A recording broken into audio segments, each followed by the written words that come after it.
সবাইকে রথযাত্রার প্রণাম, ভালোবাসা, বড়দেরকে প্রণাম, শ্রদ্ধা আর ছোটদেরকে ভালোবাসা জানিয়ে আমি আমার আজকের ভিডিওটা শুরু করলাম। আমি পুজো করতে বসেছি। দেখো, সুন্দর করে গঙ্গা জল দিয়ে আমি পুজো করে নিয়েছি। আর বলে জগন্নাথ দেবকে কাঁচা হলুদ দ্বারা পুজো করতে হয়, আর হলুদ রঙের সব কিছু জিনিস দিয়ে পুজো করতে হয়। তো আমি পুজো সম্পন্ন করছি আমার যথাসাধ্য অনুযায়ী।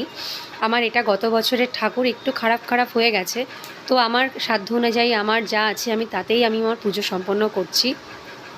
তো দেখো, বলে জগন্নাথ দেব হলুদ মিষ্টি খেতে খুব ভালোবাসেন, আর সমস্ত ভাজা মিষ্টি খেতে উনি পছন্দ করেন। আর আমি এখানে চন্দন দ্বারা ওনার সিঙ্গার সম্পন্ন করছি, আর আমি আমার সমস্ত ঠাকুরদেরকে পুজো করে নিচ্ছি, সুন্দর করে সাজিয়ে ওনাদের সিঙ্গার আমি করে নিচ্ছি। তো দেখো, আর জগন্নাথ দেব বলে হলুদ ফুলও খুব পছন্দ করেন।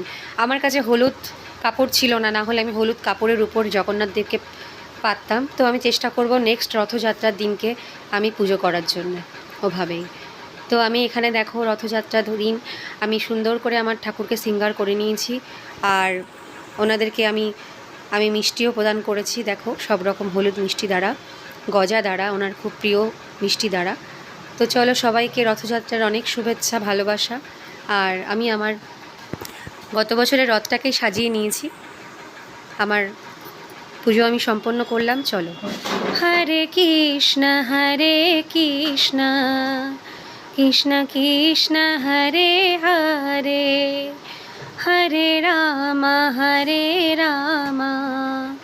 রাম রাম হরে হরে, হরে কৃষ্ণ কৃষ্ণ কৃষ্ণ হরে হরে, হরে রাম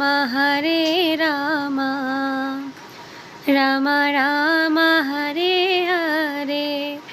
চলো, সবাই ভালো থেকো। জয় জগন্নাথ।